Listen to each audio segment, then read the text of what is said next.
নমস্কার বন্ধুরা, ultra simple life চ্যানেলের একটি নতুন ব্লগে তোমাদের সবাইকে স্বাগত জানাই। যে যেখান থেকে আমার ব্লগটি দেখছো, আশা করছি সকলে খুব ভালো আছো। বাড়ি থেকে আসার পর ঈশার শরীরটা একটু খারাপ হয়েছে, ঠান্ডা লেগেছে, একটু কাশি হয়েছে। তো খাওয়া দাওয়া সেভাবে করছে না, সেই জন্য ভাবলাম আজকে ওকে একটু ভেজিটেবল স্যুপ করে দিই। স্যুপটা কিন্তু খেতে খুবই ভালো হয় এবং সেই সাথে হেলদিও, বাচ্চাদের হেলথের জন্য খুবই ভালো। এখানে দেখো আমি একটু রসুন কুচি করে নিয়েছি, ফ্লেভারটা খুব ভালো হয় এতে। আর এখানে অর্ধেকটা মতো ক্যাপসিকাম দিচ্ছি, ক্যাপসিকামগুলোকে আমি একদম কুচি কুচি করে নেব।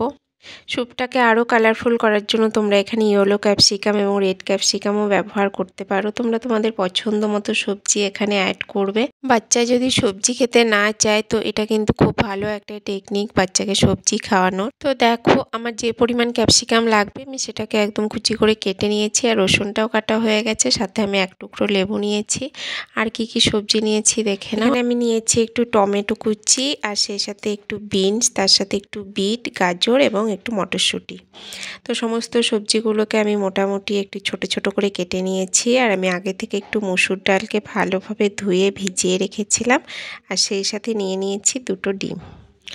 দেখো আমি ডিমটাকেও ফাটিয়ে নিচ্ছি, এবং আমি এখানে দেখাতে ভুলে গেলাম, আমি এর সাথে একটু পালং শাকও অ্যাড করেছিলাম। আর এখানে দেখো ঘিটা অবশ্যই লাগবে, তোমরা চাইলে সাদা তেলও দিতে পারো। তো দেখো এখানে আমি গ্যাসটা জ্বেলে নিয়েছি, এরপর একটা প্রেসার কুকার বসিয়ে দিয়েছি এবং কুকারটা গরম হয়ে গেলে আমি দিয়ে দিচ্ছি 1 চামচ মতো ঘি, তাতে দেবো সামান্য পরিমাণে একটু জিরে ফোড়ন। এরপর আমি যে কুচি করে রেখেছিলাম রসুনগুলো আমি প্রথমে একটু দিয়ে দেবো। হালকা ভাজা ভাজা হয়ে গেলে এরপর যে কেটে রেখেছিলাম সবজিগুলোকে আমি একে একে দিয়ে দেবো। দেখো এরপর এই সবজিগুলোকে একটু ভালোভাবে নাড়াচাড়া করে তারপর আমি যে ডালটাকে ভিজিয়ে রেখেছিলাম সেই ডালটাকেও আমি দিয়ে দেবো। আর স্বাদ মতো নুন এবং হলুদটাকে ব্যবহার করতে হবে নিজেদের পছন্দ মতো। এরপরে দেখো আমি একটু ভালোভাবে নেড়ে চেড়ে নিয়েছি, আর তোমরা চাইলে একটু গোলমরিচও দিতে পারো, যদি বড়রা খাও তো গোলমরিচও দিতে পারো। তো এই স্যুপটা কিন্তু বড়দের জন্য খুবই হেলদি। দেখো সমস্ত সবজিগুলোকে আমি দিয়ে দিয়েছি, দেখতেই পাচ্ছ কতটা কালারফুল হয়েছে। এবং এরপরেই আমি ডিমটাকে দিয়ে দেব। ডিমটাকে দিয়ে একটু ভালোভাবে নেড়েচেড়ে মিশিয়ে নিতে হবে, তারপর পরিমাণ মতো জলটা দিয়ে দিতে হবে। তোমরা তোমাদের পছন্দ মতো জলটা দিয়ে দেবে। দেখো আমি জলটা দিয়ে এবার কুকারটাকে ঢাকা দিয়ে রেখে দিচ্ছি 4-5টা সিটি দেওয়া। দেখো আমার স্যুপটা কিন্তু খাওয়ার জন্য একদম রেডি হয়ে গেছে, দেখতেই পাচ্ছ। ঠান্ডা লাগলে বা জ্বর হলে, মুখে যদি কোনো কিছু ভালো না লাগে, তাহলে এরকম গরম গরম এক বাটি স্যুপ করে খেয়ে নেবে। মুখের স্বাদ কিন্তু ফিরে আসবে এই এক বাটি স্যুপ খেলে। আর সেই সাথে আমি একটু লেবুও অ্যাড করে দিচ্ছি, এতে কিন্তু আয়রনের অ্যাবজর্পশনটা খুব ভালো হবে। বাচ্চা যদি একটু ছোট হয় তাহলে এই সমস্ত সবজিগুলোকে একটু ম্যাশ করে খাইয়ে দেবে।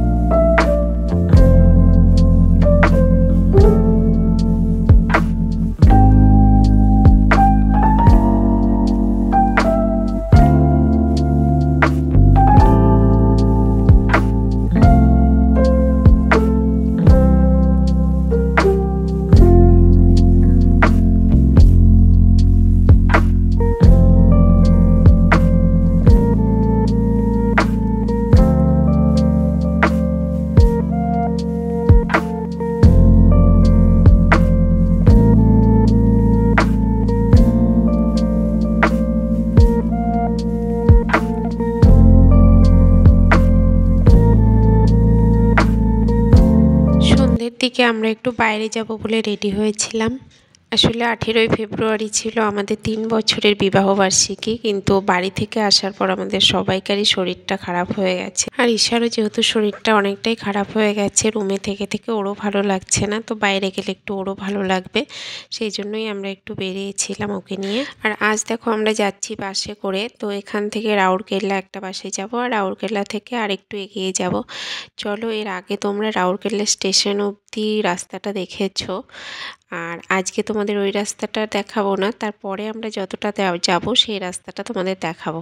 দেখো বাসে উঠে ঈশা কিন্তু খুবই মজা করছিল। আর দেখো আমরা একটা বাস থেকে নেমে আর একটা বাসে চেপে পড়েছি। আর এই বাসগুলো কিন্তু সব সরকারি বাস, এখানে কিন্তু বাসের পরিষেবাটা খুবই ভালো।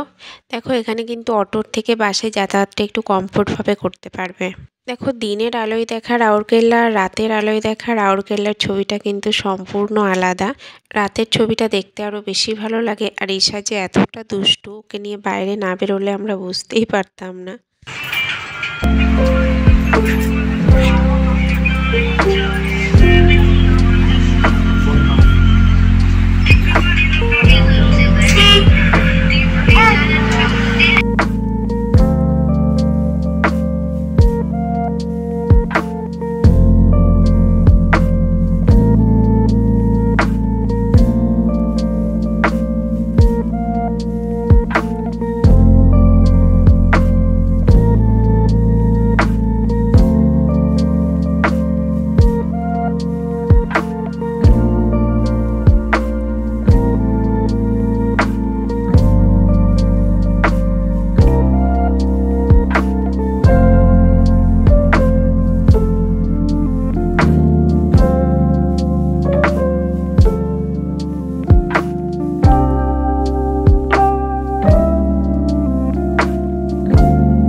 পাশটা যেহেতু এসি ছিল তো কাচের ভেতর থেকে বাইরেটা একটু অস্পষ্ট লাগছে। আর ঈশা কিন্তু পাশে উঠে খুবই দুষ্টুমি করেছে। ওকে সামলাতে আমাদের তিনজনের একদম নাজেহাল অবস্থা। তো আমরাও বুঝে গেলাম যে ওকে নিয়ে বাইরে বেরোনোটা আমাদের জন্য কতটা ডিফিকাল্ট এবং কতটা প্রিপেয়ার হয়ে আমাদেরকে বেরোতে হবে।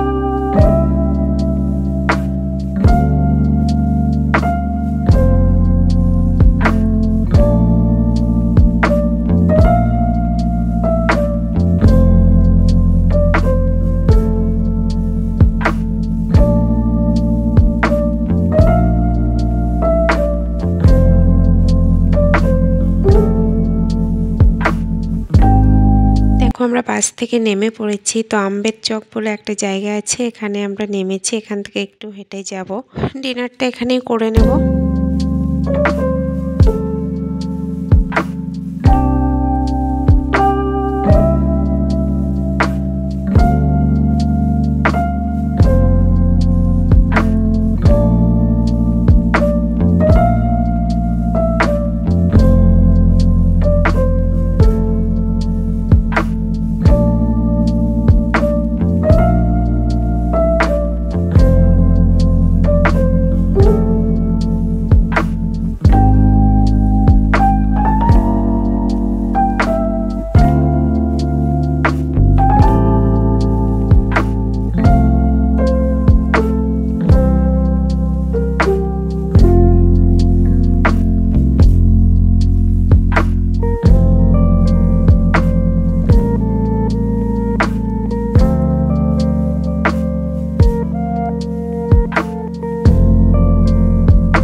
এটা না মানে এগুলো দেখে ওরা সহ্য হচ্ছে না, ভাবছে কোনটা ধরবো কি করবো।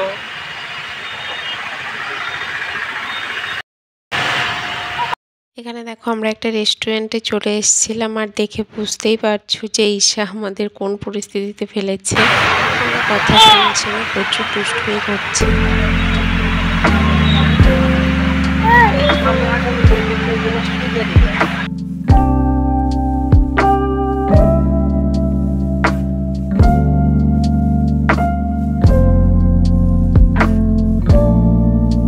আমরা বাইরে গেলে নর্মালি বিরিয়ানিটাই খাই। তো আমার জন্য একটা চিকেন বিরিয়ানি নেওয়া হয়েছিল, আর ঈশার পাপার জন্য একটা মাটন বিরিয়ানি নেওয়া হয়েছিল, আর মায়ের জন্য একটু ফ্রায়েড রাইস আর চিলি পনির নেওয়া হয়েছিল। বাট মা সেটা খায়নি, ওই 2 চামচ মতো খেয়েছে, বাকিটা আমরা প্যাক করে নিয়ে এসেছিলাম।